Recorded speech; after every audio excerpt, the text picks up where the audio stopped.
Magandang umaga po sa ating lahat, mga kapatid. Magandang umaga po, Father. Araw ng Lunes, unang araw ng panibagong isang linggo. Ipinakita ni Felipe ang ating Panginoon kay Nathaniel.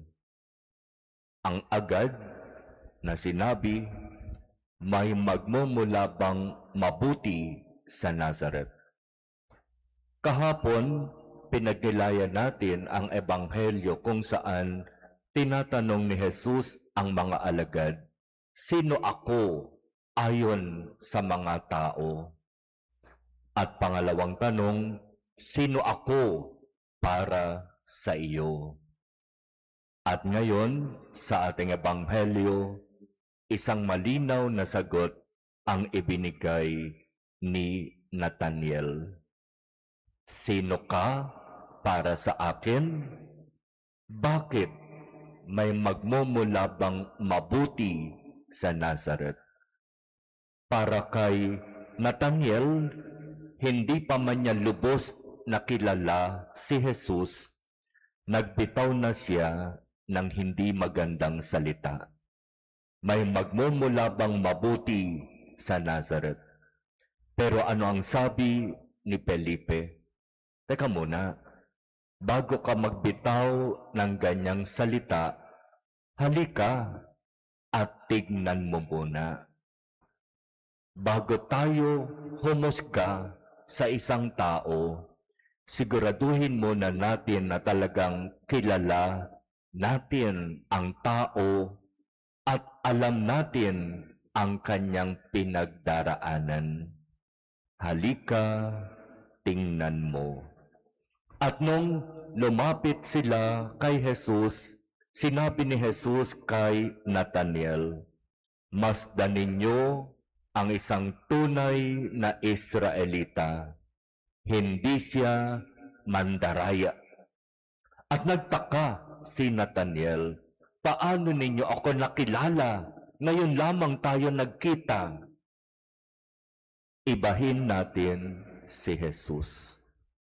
Hindi pa man niya tayo nakikita o hindi pa man natin nakikita o nakikilala si Jesus, kilalang kilala na tayo ni Jesus. Bago ka patawagin ni Felipe, sabi ni Jesus kay Nathaniel, nakita na kita nung ikay nasa ilalim ng puno ng igos. At dito sa pagkakataon na ito, ipinahayag ni Nathaniel ang kanyang pananampalataya. Rabay, kayo po ang anak ng Diyos. Kayo ang hari ng Israel. Nanampalataya ka ba dahil sinabi ko sa iyong nakita kita sa ilalim ng puno ng igos? Makakakita ka ng mga bagay na higit pa kaysa rito. Mga kapatid, itong kwentong ito sa buhay ni Nathaniel, na kilala rin bilang Bartolome, na ipinagdiriwang natin ang kanyang kapistahan ngayon, ay isang malinaw na pagpapaalaala sa atin. Huwag tayong pabigla-bigla ng salita patungkol sa isang tao. Lalo na, huwag tayong huhusga. Nang sinabi ni Nathaniel, may mabuti bang magmumula sa Nazareth?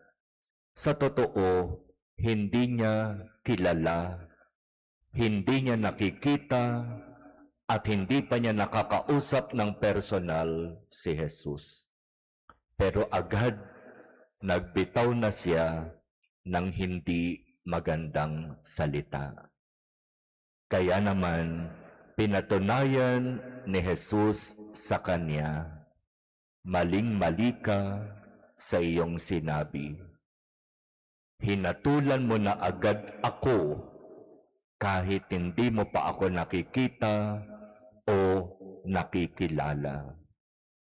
Kaya mag-ingat sa pagbitaw ng mga salita tungkol sa isang tao, mag-ingat sa paghusga, mag-ingat sa kung anumang salita ang sasabihin natin patungkol sa isang tao, lalo na't hindi natin sa lubos na kilala at hindi natin alam ang kanyang pinagdaraanan. Amen.